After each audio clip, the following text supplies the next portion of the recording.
Hello and welcome to the No One Asked You podcast. I'm reading The Wheel of Time for the first time and sharing the experience with you. This is One Good Turn, The Eye of the World, and today we are covering Chapter 15. Rand, you fool! You stupid, why would you tell that to Fane? I mean, first off, how did Fane even make it that far ahead of them without horses, or a horse?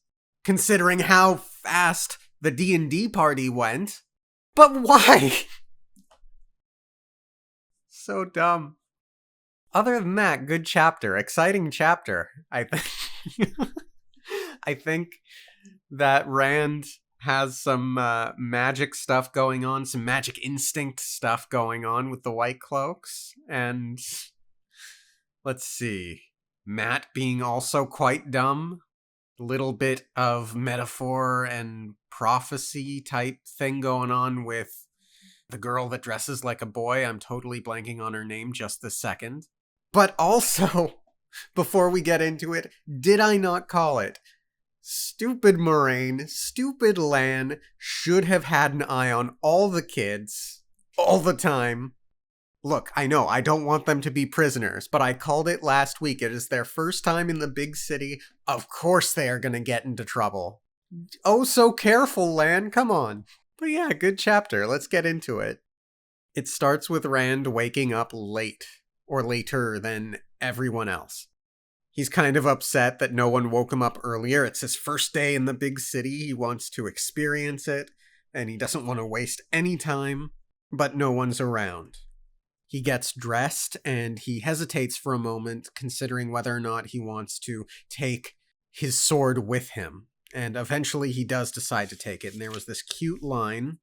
Lan had worn his sword in Emond's Field even before there was any hint of trouble. He thought he would take the older man's lead, telling himself it was not because he had often daydreamed about walking the streets of a real city wearing a sword. He belted it on and tossed his cloak over his shoulder like a sack. So that's cute. He's doing it because it's kind of that fantasy fulfillment for him. But he's too adult to say that that's why. He goes down to grab some breakfast. I guess it's a bit late for breakfast, so he heads into the kitchen, where he sees Master Fitch, the innkeeper, arguing with the cook. Oh, by the way, there were other nightmares. He didn't sleep well and he has a headache. I suspect the headache is connected to what happens later when I suspect he accesses the power to, instinctually bluff the White Cloaks. But anyway, we'll get to that. The argument between the innkeeper and the cook is about a cat, and I guess that there have been customer complaints that there have been dead rats left all over the place. Dead rats? Long story short, it's not just one or two dead rats, it's like a lot of them. All that were in the area. And obviously you hear dead rats, and your mind automatically goes to the dream, and you know that this was not the cat hunting the rats, it was the dark one. And this freaks out Rand. It turns out that one of the boys, it ends up being Perrin, was sick, so everyone else left him in bed when they went out. Tom is performing in the inn while Rand goes to check on Perrin, because he's freaking out. Rand is. He doesn't know who to talk to about the rats, about the dreams. He's very wary of talking to Moraine about it. Understandably so, I think. He goes in, and it's not so much that Perrin is sick, it's more like he's sleeping. And I think this is one of the longest conversations we've had with Perrin thus far, so that's good. I enjoyed it. And he comes off very similar to Rand. He's missing his home. He wants to go back and just not leave. Turns out they both had more or less the same dream. They determined that Matt probably had the same dream as well. Rand mentions that he wants to talk to Tom about it. Now, I think he should be just as wary of Tom as Moraine and Lan, but at the same time, I like Tom, so I guess if there's anyone there to talk to, who else would you talk to other than Tom? Rand tries to get Perrin up and out for the day to go see the city as well, but Perrin insists he's too tired. Perrin wasn't able to sleep at all that night, in part because of his nightmare, but also Matt was loud, and it just wasn't a good night for him, which is unfortunate considering how hard they've been pushing themselves. The headache is getting to him, but he has to see Berlon. He'd be very upset with himself if he didn't. He wasn't going to lose the opportunity. Even though he's not feeling super enthusiastic, he heads out, and he pays attention to this guy Much, who is one of the stable workers, and he notes just how kind of grumpy the guy is.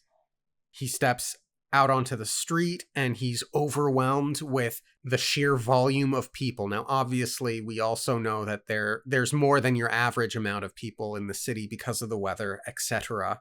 Still, it is very overwhelming for him. He thinks, all strangers, none of them know each other. And the smell is overwhelming.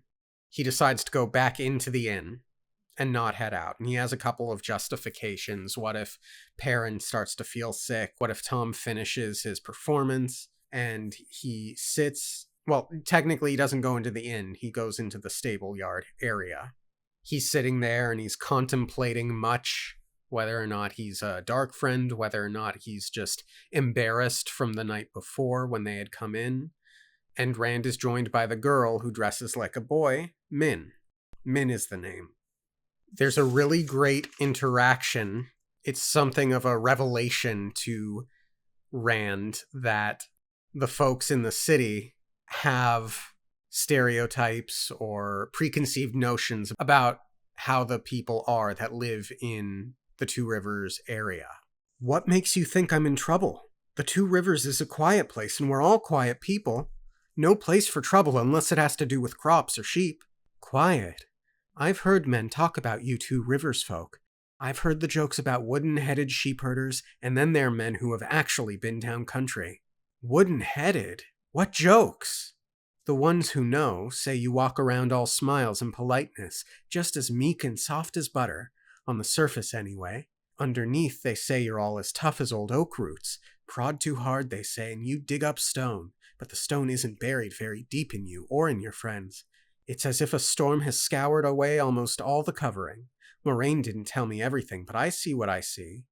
And I didn't catch it the first time I read that. I don't know if it's that I didn't catch it, or it was natural to presume that because Moraine had a special interest in speaking with this person in the previous chapter, that it could have just made sense to me that she would know the name. But I'm leaning more towards I simply didn't catch it. I wasn't thinking that hard. But the segment goes on. Old oak roots, stone, it hardly sounded like the sort of thing the merchants or their people would say. That last made him jump, though. He looked around quickly. The stable yard was empty and the nearest windows were closed. I don't know anybody named...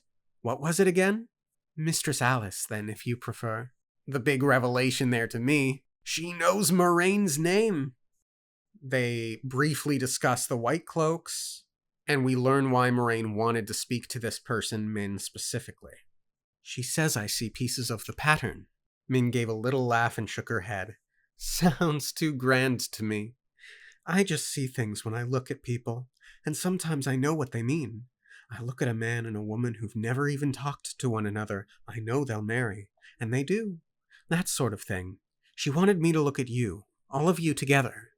And what did you see?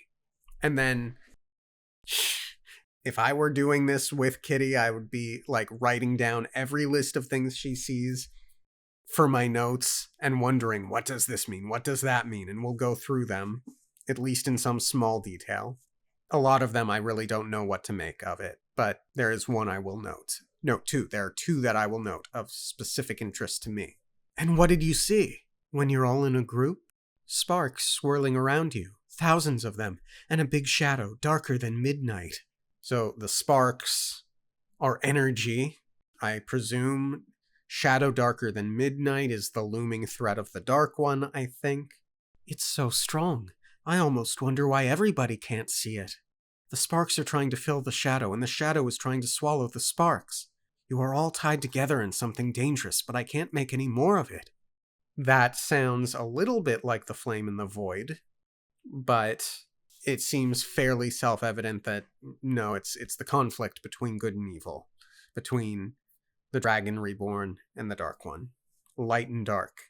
All of us? Egwin too? But they weren't after, I mean, the girl? She's part of it, and the Gleeman. All of you. You're in love with her. The Gleeman is involved. Cool. And Rand is in love with her. We already know this, although it's the impact and what she's about to say that is of I technically, I guess this is a prophecy, so I can't say I've called it yet until it actually happens, but I know for a fact I said in a previous episode that I didn't think Rand and Egwin together would work out very well. The girl? She's part of it. And the Gleeman, all of you. You're in love with her. I can tell that, even without seeing any images. She loves you too, but she's not for you, or you for her. Not the way you both want. What's that supposed to mean? When I look at her, I see the same as when I look at Mistress Alice. Other things I don't understand too, but I know what that means. She won't refuse it. This is all foolishness. He's getting frustrated, but he can't help himself from asking, what do you see when you look at the rest of us? All sorts of things. Master Andra has 7 ruined towers around his head and a babe in a cradle holding a sword. So first off, those two, what could 7 ruined towers mean? 7 is a powerful magical number or something to that effect, I believe. I don't fully know the origins of that. I don't recall, but there is that. A babe in a cradle holding a sword. Hard to say, but he is a warden and a sword master. Maybe, he was meant to fight since birth, or he has a child on the way who is destined to be a great warrior. Hard to say. A cradle holding a sword, and men like him, you understand, always have so many images, they crowd one another. The strongest images around the Gleeman are a man, not him, juggling fire. So, another man juggling fire, that seems like danger to me. Magic, I'm wondering if it's metaphorical juggling or if it's like Game of Thrones type juggling rumors type thing. It goes on. And the White Tower, and that doesn't make any sense at all for a man. So I think the White Tower is in Tar Valon, isn't it? I feel like I heard that somewhere. So I considered him making it to Tar Valon and experiencing some sort of success there. His destiny is intertwined, at least, I think, with Tar Valon and the Aes Sedai in some way, even though he is a man. The strongest things I see about the big curly-haired fellow are a wolf and a broken crown and trees flowering all around him. Wolf, broken crown, and trees flowering all around him. So any number of things, particularly in contrast to what she sees when she looks at Rand. The broken crown strikes me as a fall from grace or a failure as a leader, or even most likely is that they end up all thinking that Perrin is the Dragon Reborn, and it ends up not being him because it's Rand. Wolf and trees flowering all around him speak of nature, an affinity for nature in some way. I don't know what more to do with that, though. And the other one, a red eagle, an eye on a balance scale, a dagger with a ruby, a horn, and a laughing face. There are other things, but you see what I mean. Spoilery, not spoilery, vague, having heard things. So it was my understanding that one of the characters steals a dagger from a place that is tainted and carries the taint with him and possibly becomes tainted. So I had thought that was Perrin, but seeing the dagger here in reference to Mat, I guess my recollection is incorrect, and it ends up being Mat who has this story, which is sad. I like Mat. The dagger with a ruby is likely prophetic of that event. Eye on a balance scale would probably be his battle between the tainted evil and the good. A red eagle, I don't know what that means. A horn, a laughing face, I'm not sure. This time I can't make up or down of any of it. She waited, then still grinning until he finally cleared his throat and asked, What about me? The same kind of things as the rest. A sword that isn't a sword. So, what is a sword that isn't a sword? Is it, if it were something like he's going to use his words, I would expect a mouth or something to that effect. A speaker's podium. He has some sort of weapon that won't be violence. A golden crown of laurel leaves. And that right there screams Dragon Reborn, the actual Dragon Reborn, the true Dragon Reborn. Rand Caesar. A beggar's staff could be... A beggar's staff is not a shepherd's crook, but I wanted to make some sort of Moses type comparison maybe, but uncertain. You pouring water on sand. A bloody hand and a white-hot iron.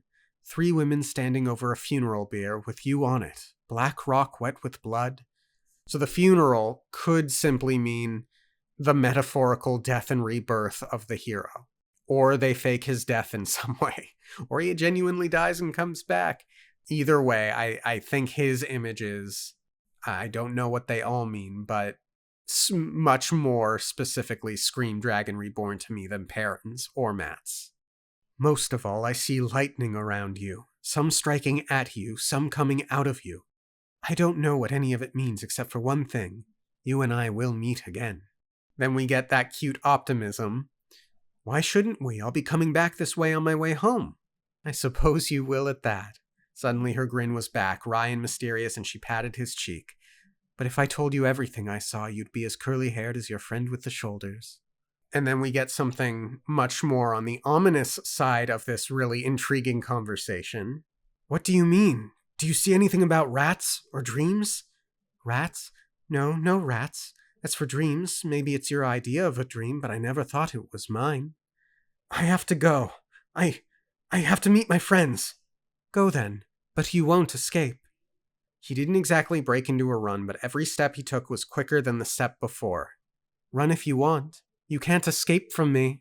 Her laughter sped him across the stable yard and out into the street into the hubbub of people. Her last words were too close to what Ba'al-Zaman had said. And that, turned such an intriguing conversation into, you know? But he's suitably freaked out, and that propels him out into the city, finally. He's quite awkward. He stares too long at various people's goods, and eventually he gets sort of the hang of it. In fact, he starts to see the people as not so different from where he's from. In fact, he's looking at people and he's thinking, that could be one of the Congars, and so on and so forth. And then, shockingly, he bumps into Padan Fain. How did Padan Fain get there before the D&D party? That was one of my big questions, so I'm immediately assuming, oh shit, he did die and now he works for the Dark One, or something to that effect. Now, I by the end of this chapter, while I think that's still possible, I don't think it's the most likely option. Anyway, Master Fain sees him and starts running, and Rand chases after him. And then stupid Rand starts telling Fain everything. Not everything, but he's like, we're staying at this inn, we're staying for this long, you should come. And Fain just completely telegraphs, in my opinion, reading it from the outside, skeptical and paranoid, his intention to betray them. I think he is immediately going to go to the White Cloaks. Master Fain? What is the matter? It's me, Randall Thor from Emmons Field. We all thought the Trollocs had taken you. Don't mention them. There be White Cloaks in the town. I mean, yes, he seems suitably afraid of the White Cloaks, but if he goes to them with information, if he starts to think what kind of reward he could get, especially since he goes on to talk about how he has, nothing left. Come back to the Stag and Lion with me. I'm staying there with friends. You know most of them. They'll be glad to see you. We all thought you were dead. Dead? Not Padan Fain. Padan Fain knows which way to jump and where to land. Always have and always will. I'll live a long time, longer than... And it was that longer than he'll live a long time that had me wondering if he's in with the Dark One, who, I guess, can extend life, etc. They burned my wagon and all my goods. Had no cause to be doing that, did they? I couldn't get to my horses, but that fat old innkeeper had them locked up in his stable. I had to step quick not to get my throat slit, and what did it get me? All that I've got left is what I stand up in. Now, is that fair? Is it now? And when he starts talking about everything that he's missing, I'm like, okay, no, he's going to go to the White Cloaks and sell them out for money. Your horses are safe in Master Alvir's stable. You can get them any time. If you come to the inn with me, I'm sure Moraine will help you get back to the Two Rivers. And he says the name. She's the Aes Sedai, is she? Maybe, though. How long will you be at this? What was it? What did you call it? The Stag and Lion? And he's licking his lips nervously, so obviously fishing for info. We leave tomorrow, but what does that have to do with? It has everything to do with, Rand. Everything to do with. Stupid Rand! You just don't know. Standing there with a full belly and a good night's sleep in a soft bed, I've hardly slept a wink since that night. My boots are all worn out with running, and as for what I've had to eat, I don't want to be within miles of an Aes Sedai. Not miles and miles, but I may have to. I've had no choice, have I? The thought of her eyes on me, of her even knowing where I am. Promise me you won't tell her. She frightens me. There's no need to be telling her. No reason for an Aes Sedai to even be knowing I'm alive. You have to promise. You have to. I promise. So, yeah, in one more day, the following morning or in the middle of the night when the White Cloaks come bursting into that inn. Stupid Rand! But there's no reason for you to be afraid of her. Come with me. The least you'll get is a hot meal. Maybe. Tomorrow, you say? See, he repeats it. He's clocking it. In that time, you won't forget your promise? You won't be letting her? I won't let her hurt you, Rand said, wondering how he could stop an Aes Sedai, whatever she wanted to do. She won't hurt me. No, she won't. I won't be letting her. And then he just runs off. So Rand goes chasing after him and then bumps into Mat. They both talk about Padden Fane, and Rand basically just drops that topic. I mean, they mention that he's afraid of Moraine, Mistress Alice, and they talk about the nightmare that they had. They confirm that Perrin had it as well. They wonder what's happening to them. They plan to go talk to Tom for advice about it. Again, I guess there's really no one else to ask. I think he's about as trustworthy as Moraine and Lan, so if your primary fear is with Moraine and Lan, it makes sense that you would go to Tom. The dead rats freak Mat out, and they even talk a little about the Dark One. I'm going to ask Tom for advice about whether to tell anyone else. No, not her. Maybe him, but not her. Then you believed him? He did not need to say which him he meant. The grimace on Mat's face said he understood. No, it's the chances, that's all. If we tell her and he was lying, then maybe nothing happens. Maybe. But maybe just him being in our dreams is enough for... I don't know. If we don't tell her, maybe we'll have some more dreams. Rats or no rats, dreams are better than... Remember the fairy? I say we keep quiet. I enjoyed that exchange. But they have to get back in time to confirm with Perrin that Perrin won't tell them. Rand thinks he has a cold. His headache is bothering him. Again, I think that's the magic in him, particularly with the interaction with the White Cloaks later on. He tells Mat about his interaction with Min, and Mat is excited about the dagger, which I find darkly humorous considering what I think I know. And then 3 very arrogant-looking White Cloaks walk by. Mat gets a mischievous grin on his face. Stupid Mat! Why antagonize? And I'm looking at this and I'm thinking, yeah, you're going to make some enemies this day, and Moraine is going to be pissed. This shit right here, this is why they should not have left the kids unattended at all. Sure, take them on the tour of the city, Lan, if you have to, but keep them together. And don't let them pull this stuff. Mat goes onto a roof and he chucks a rock at a barrel and ends up getting the White Cloaks' white cloaks all muddy. Rand finds this funny, and in some ways I'm sure it is. If it weren't so dangerous, I'm sure it would be funny. But the three white cloaks notice this, and they don't take it kindly. I wouldn't expect them to take it kindly. So they get up and they start threatening him, and Rand doesn't exactly know how to get out of this, but he sort of works on instinct. You are responsible for this, yes? Rand moved to cover the sword, but instead swept his cloak back over his shoulder. In the back of his head was a frantic wonder at what he was doing, but it was a distant thought. Accidents happen, even to the children of the light. The narrow-faced man raised an eyebrow. You are that dangerous, youngling? He was not much older than Rand. Heron Mark, Lord Bornhold, one of the others said, warningly. So, again, there's that sort of surreal watching yourself from behind yourself element. And it's a very instinctual thing. It's a gambit, a bluff, and it ultimately does pay off. The language that these white cloaks use, you avoid my questions. What evil is in you that you do not answer me? It's very easy to fight your enemies when you simply label them all as evil. And we get more of that sort of supposition that there's magic at work here. The tingling filled Rand. The heat had grown to a fever. He wanted to laugh. It felt so good. A small voice in his head shouted that something was wrong, but all he could think of was how full of energy he felt, nearly bursting with it. Smiling, he rocked on his heels and waited for what was going to happen. Vaguely, distantly, he wondered what it would be. But before anything breaks out, the town watch arrives, and one of the white cloaks basically condemns Berlon as standing in the shadow of the Dark One. They leave embarrassed. Matt shows up again.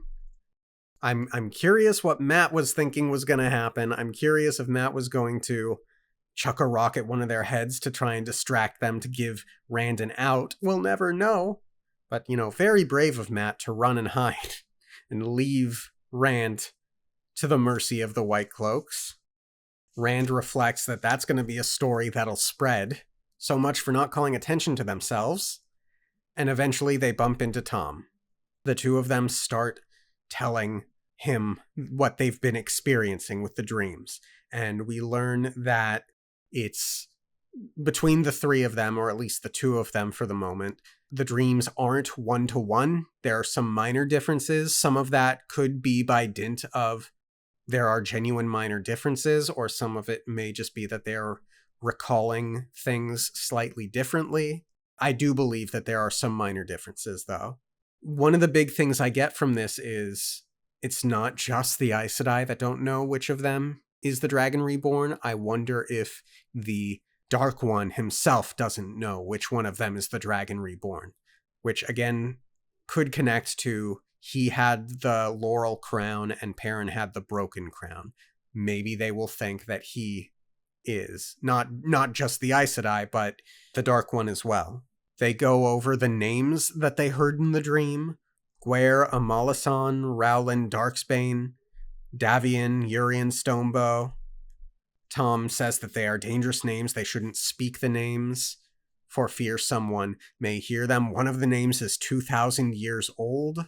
They're all dead except for Logain, and you get the sense that they are all people that were used by the Aes Sedai in some way.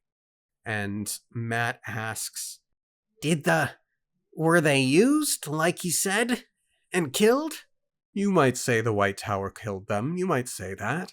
But used? No, I cannot see that. The light knows the Amerlin seat has enough plots going, but I can't see that.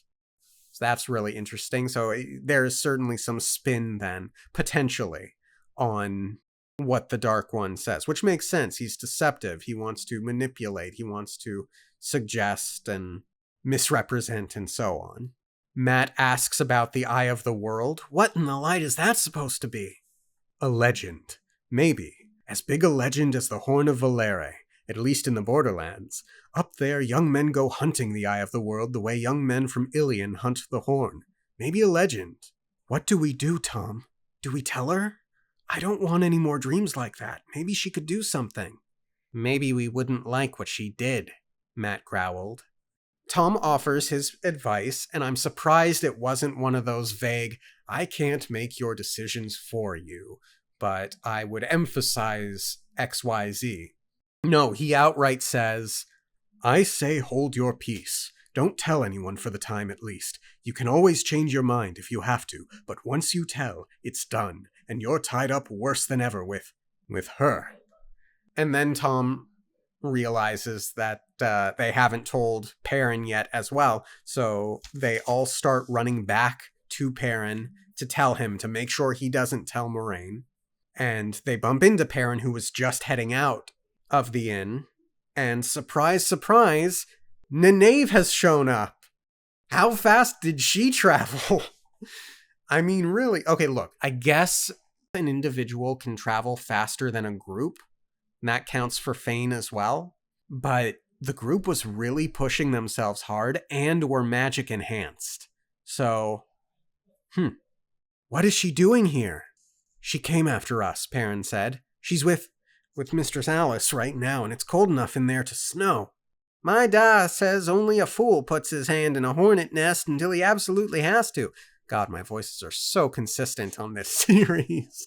She can't make us go back. Winter night should have been enough to make her see that. If she doesn't, we will have to make her. You ever try to make Nynaeve see something she doesn't want to see? I have. I say we stay away till night and sneak in then. From my observation of the young woman, Tom said, I don't think she will stop until she has had her say. If she is not allowed to have it soon, she might keep on until it attracts attention none of us wants. That brought them all up short. They exchanged glances, drew deep breaths, and marched inside as if to face Trollocs. All thoughts of Fane completely out of Rand's head by this point. They're getting captured. Some of them at least. No good will come of that. Long chapter, exciting chapter. Thank you all for tuning in. Have a great rest of your week, and I'll see you next time. Okay, thanks, bye.